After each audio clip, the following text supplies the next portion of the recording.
Fuertes tormentas sacuden el cielo. Vientos violentos azotan la tierra. Los glaciares se derrumban. Las costas se inundan.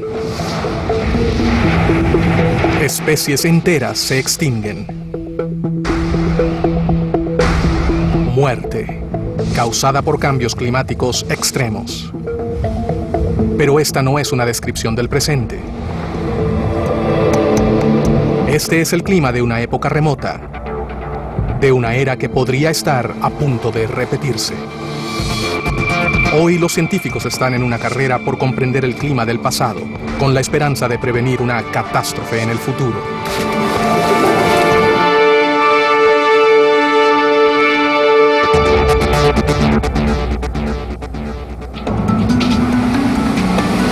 El mundo se está volviendo más caliente. Nuestro clima se está haciendo más duro. Los fenómenos climáticos se están haciendo cada vez más comunes. Mayo de 2003, 400 tornados azotan la región central de Estados Unidos y establecen un nuevo récord.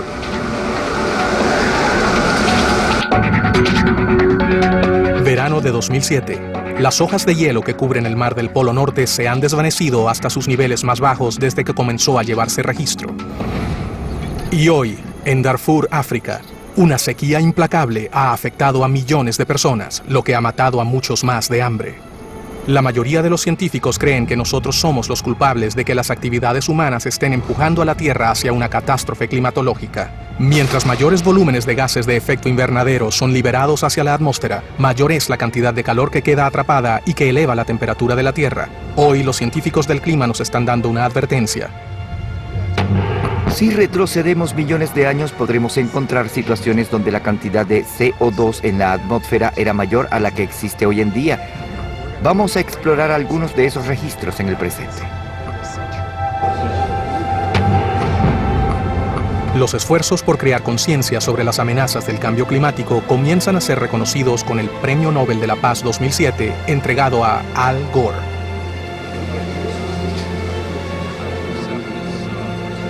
Acepto este premio en nombre de todos aquellos que han estado trabajando por tratar de hacer llegar el mensaje sobre esta emergencia planetaria. Gore comparte este premio con el Grupo Intergubernamental de Expertos sobre el Cambio Climático de las Naciones Unidas, el IPCC. Este es un momento sin precedentes para que el mundo tome las acciones necesarias.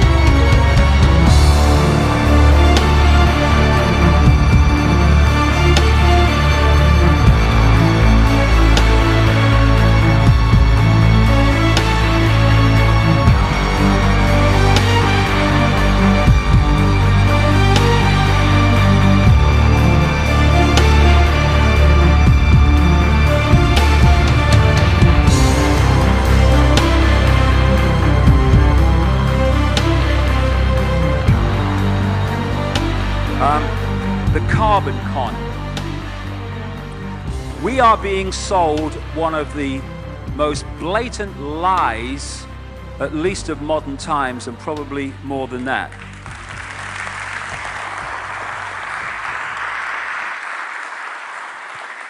In this network, you'll see the Club of Rome, started in 1968. The Club of Rome is there within the network to manipulate the environmental movement to advance this agenda of global centralization. This is the founder of the Club of Rome, Giulio Pesci, quoted in one of its own publications in 1991. In searching for a new enemy to unite us, we came up with the idea that pollution, the threat of global warming, water shortages, famine and the like would fit the bill. And that is what they have done. The greenhouse effect. Oh, it doesn't let heat out, so the planet warms, and it's the greenhouse gases, and it's carbon dioxide. Carbon dioxide has become the enemy, the villain. Without carbon dioxide, first of all, in the greenhouse effect, the planet would be too cold for any life, and nothing would bloody grow without carbon dioxide, and we've turned it into the great bloody evil. And the amount of carbon dioxide in the atmosphere in relationship to other greenhouse gases is fractional, and the amount produced by human technology is a tiny, tiny fraction of that fraction. The idea that it's changing the climate of the planet is insane. Talking of which, I've learned many things in the last 20 years, and I've learned this. If Al Gore's involved, it's a scam. End of story. My next guest wants to sue Al Gore for fraud. We have tried and tried and tried to get a debate on global warming with scientists on the other side. Al Gore or any of the scientists behind him over at the UN IPCC, we'd love to have a debate with him, but they say, oh no, the debate is over. Yeah. Well, now there are 30,000 of us. We have 30,000 scientists, 9,000 PhDs, who have signed up to debunk global warming. It seems that being green does pay. Just ask Al Gore. I've been willing to put my money where my mouth is. Do you think there's something wrong with being active in business in this country? Of course they give him the Oscar for his rubbish, ludicrous documentary. Of course he gets the Nobel Bloody Peace Prize, because the people that want this thing out there control who gets those things. And we have, oh, you know, if it's a scam, Madonna's singing on the bloody stage as well, it seems to me. This is the great Earth concerts around the world, selling a lie. These people do no research. And here's the global warming survival handbook for those live Earth concerts, written by David de Rothschild. David de Rothschild is the founder of Adventure Ecology, an organization that harnesses the power of dreams, adventures, and stories in order to inspire, educate, and activate individuals, communities, and businesses to start moving towards a smarter, more sustainable planet. Oh, he cares about the world. He's lovely. David Mayer de Rothschild, heir to the British arm of the Rothschild fortune, when we spoke to him. When I called Rothschild on the order of the planets, he just laughed, thinking the audience wouldn't get it. He continued to count on the population's ignorance and claimed that the global warming lobby has nothing to do with carbon taxes. I guess he hadn't spoken with his good personal friend, Al Gore. Global warming, the time for debate is over. I think what you have to realize is that being environmentally sensitive and making money aren't mutually exclusive. There's a lot of money to be made in addressing this issue. But you guys are gobbling up all the world's concern to just simply line your pockets and make kids read your book in schools and do all this. It's a business, just like you said, Rothschild. It's not. Do you think I make any money out of this? It's the same thing. It's the same thing your your money-changing ancestors did. They're in Germany, Red Shield, and I'm calling you out, Red Shield. We know it's a scam.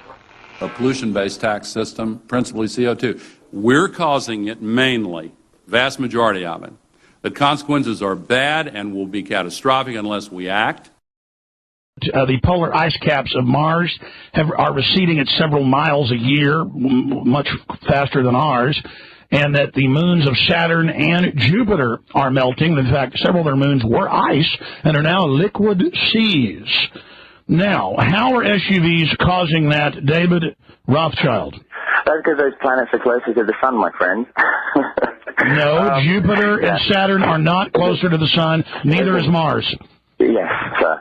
I think you'll find, right, that the very simple matter, and what I wanted to say, and this is my final point, forget your taxation theory, because actually it's not taxation.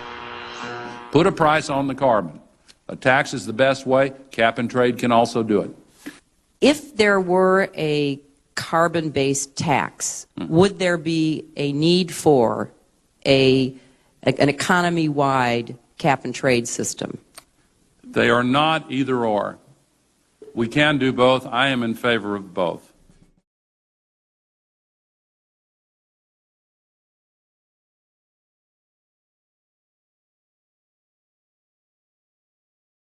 And the idea is to scam us into a state of survival and a state of giving our power away, more and more taxation, more and more international law to dictate to us what we can and cannot do on the basis of saving the planet. New World Order to save the Earth.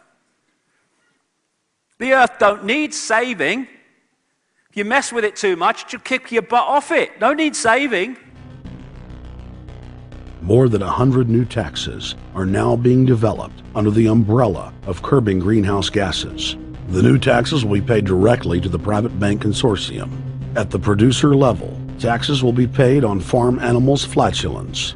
At the consumer level, there will be carbon taxes on all forms of meat, beef, poultry, pork, and fish. All cars will be fitted with satellite tracking boxes that will tax driving by the mile. And an added tax will be placed on all fossil fuels, including motor oil and natural gas. All plastic products will have a carbon tax added. Outdoor space heaters and fireplaces are to be taxed. All electricity produced by coal-powered plants will be taxed. Under the cap-and-trade system, citizens will be forced to pay taxes on thousands of products to private cap-and-trade services owned by Al Gore and other elitists. There will be taxes on light bulbs, water, trash pickup, air travel, train travel, bus, ship, medicine, steel production, mining, clothing, laundry, asphalt are just a few of the new taxes to be levied. But to truly transform our economy, to protect our security and save our planet from the ravages of climate change, we need to ultimately make clean, renewable energy the profitable kind of energy.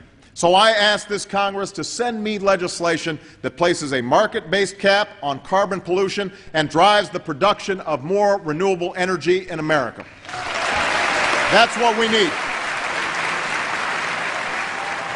The notion of anthropogenic global warming is a fraud. In other words, the idea that the planet is getting warmer and that human activity is somehow responsible is a pseudo-scientific fraud. It's a big lie. It's a monstrosity. Remember the Nazis, they had race science, race hygiene. They said Aryan blood is different from any other kind of blood. This was, of course, idiocy, a fantastic piece of nonsense. Today, we got something similar.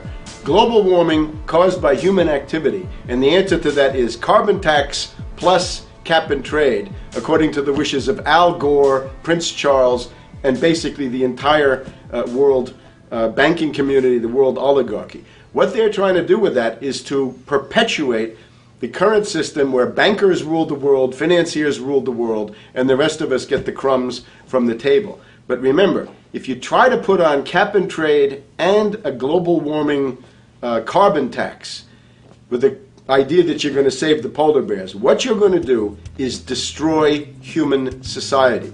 You're going to cause genocide on a massive scale. The deaths will be measured in the hundreds of millions and indeed in the billions. Just the idea of global warming means that there'll be no development for Africa, no development for the poorer parts of Southeast Asia, and no world economic recovery of any kind ever in our entire lifetime. So it's important to expose and fight the pseudo-scientific fraud of global warming. One more point about this. You don't need a climatologist to know that this stuff is a fraud. I'm a historian.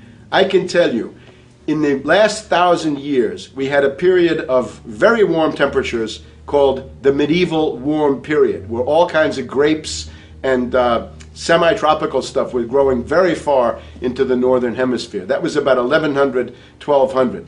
It happened to correspond with an all-time maximum of sunspots. Right now, we can say that we're going into another maximum period where there'll be some warming, but we're well within the limits of the medieval warm period. About 1600 to 1650, there was an ice age in northern Europe. The North Sea was filled with ice. The German and Dutch ports and the English ports were filled with ice. That corresponds to an all-time minimum of sunspot activity, the Spörer minimum and the Maunder minimum. So this has largely got to do with solar activity. We can see that other planets, not just the Earth, are warming slightly as a result of increased solar activity. But we're well within the minimum. So what the oligarchs claim to be an open and shut scientific case is a piece of pseudo-scientific nonsense, and it should be rejected.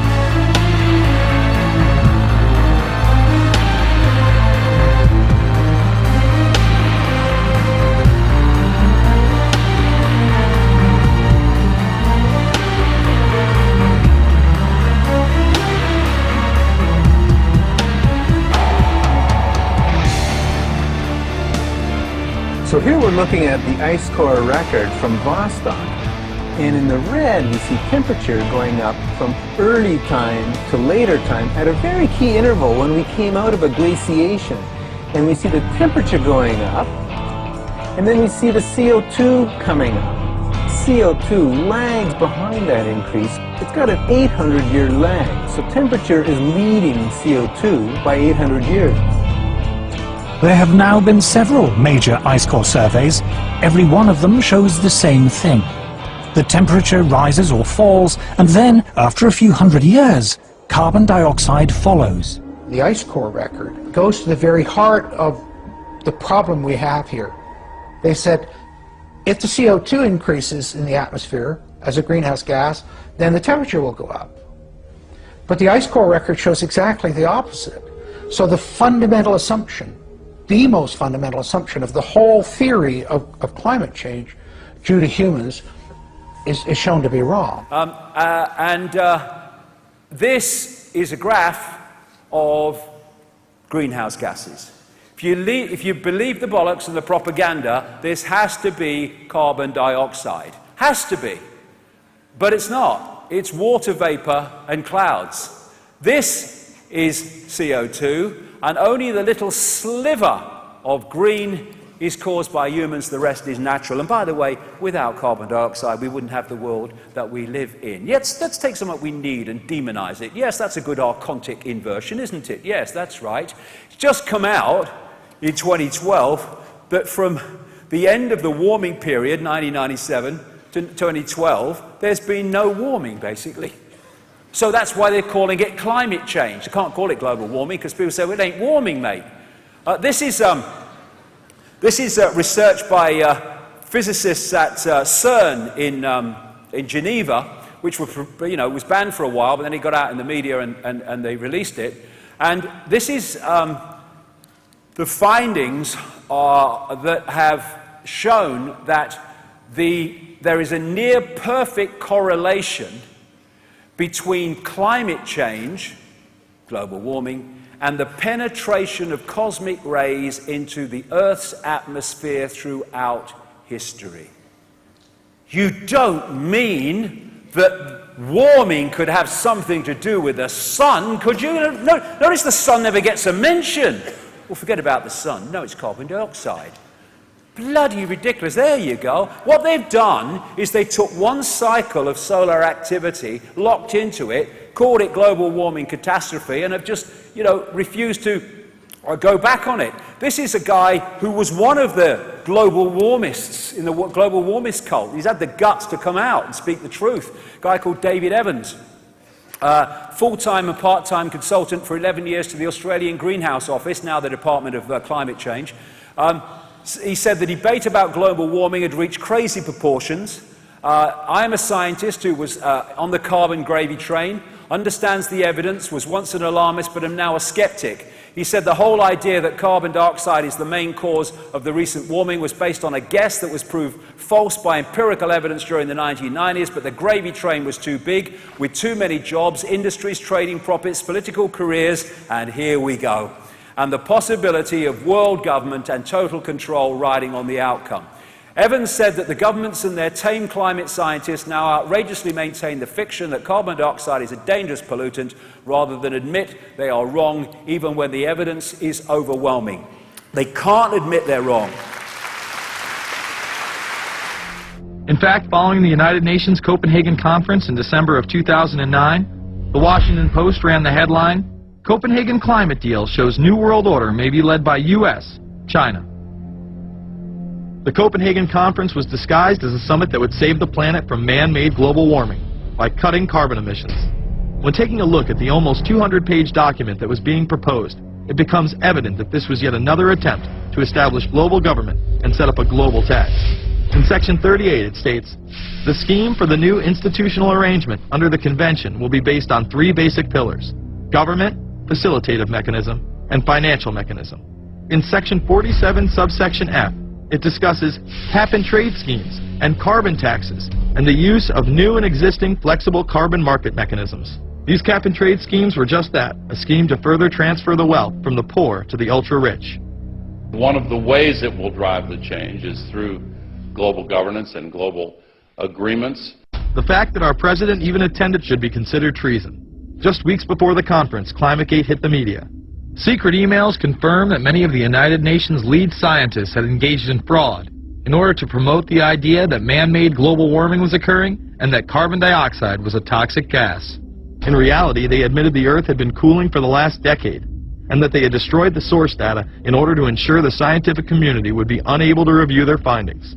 Bill Jones was forced to resign from his position at East Anglia University, and Penn State has launched an investigation into Michael Mann. Because of the scandal, many countries refused to sign the agreement, and instead only 25 heads of state, including rock star President and Savior Barack Obama, signed a much shorter and broader accord.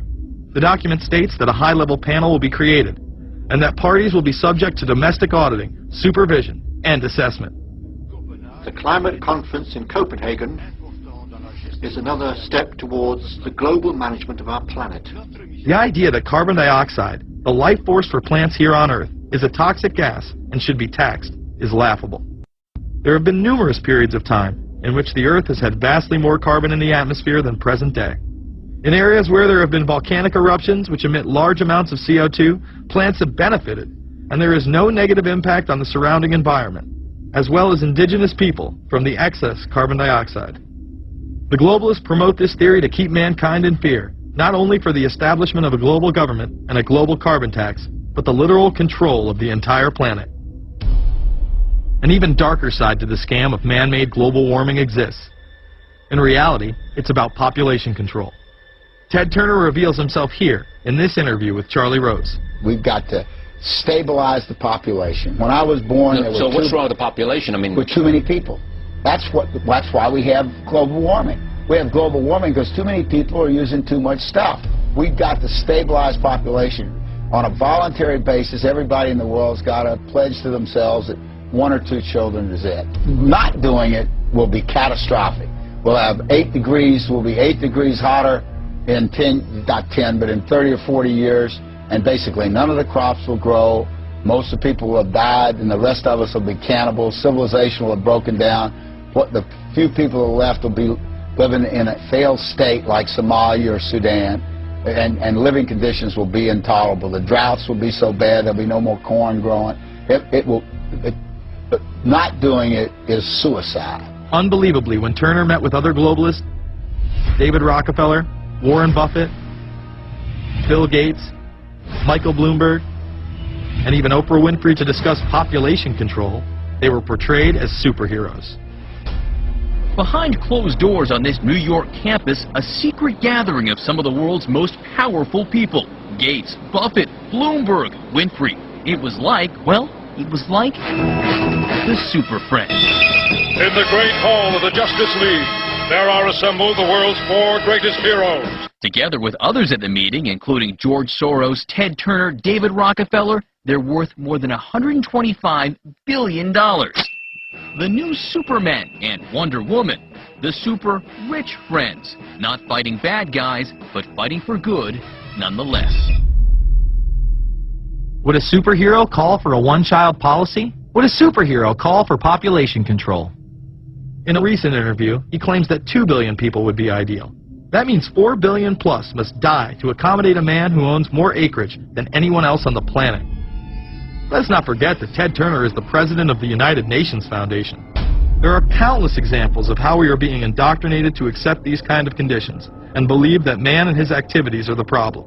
From the promotion of climate cops, we're the carbon cops and we're on the lookout for energy wasters, to phony liberals and conservatives getting together to promote climate change. Hell, let's face it, we're polar opposites. We couldn't be further apart. I'm on the left, and I'm usually right. And we strongly disagree. Except on one issue. Tell them what it is, Reverend Pat. That would be our planet. Taking care of it is extremely important. We all need to work together, liberals and conservatives. So get involved. It's the right thing to do. Now there you go again. The New World Order will stop at nothing to achieve planetary dominance. Whether it be assassination, wars based on lies, and even a phony environmental movement. And so we have these outrageous films with children blowing up because they don't agree with global warming. What a bloody outrage. And then we had this, I love this, we had this big alarmist thing came out recently. Oh, look at Greenland, it's the biggest surface melt, it's unprecedented in Greenland. Same press release. Melting events of this type occur about once every 150 years on average, with the last one happening in 1889. What happened to unprecedented? And by the way, what happened to the one before that one? What caused it? Turbocharged handcarts? And then NASA came out later and said actually there was a massive cyclone that was responsible for most of it. And then you look at the other end, the Antarctic, and it's a record ice cover in 2012. And yet we've got the cult, and he's in the carbon credits and bloody gravy train. This is lady, the Prime Minister of Australia, Julia Gillard. She said, oh, no carbon tax under my government. Came in carbon tax, and it's devastating the Australian bloody economy. And I'd say to Greens, and I'd say to environmentalists, get your bloody arse in gear and realise what's real and what is manipulated. Because at the moment, ladies and gentlemen, you who have bought this bloody thing, you are demanding the building of your own prison. Now that's fine, but you're demanding the building of mine and my children's as well.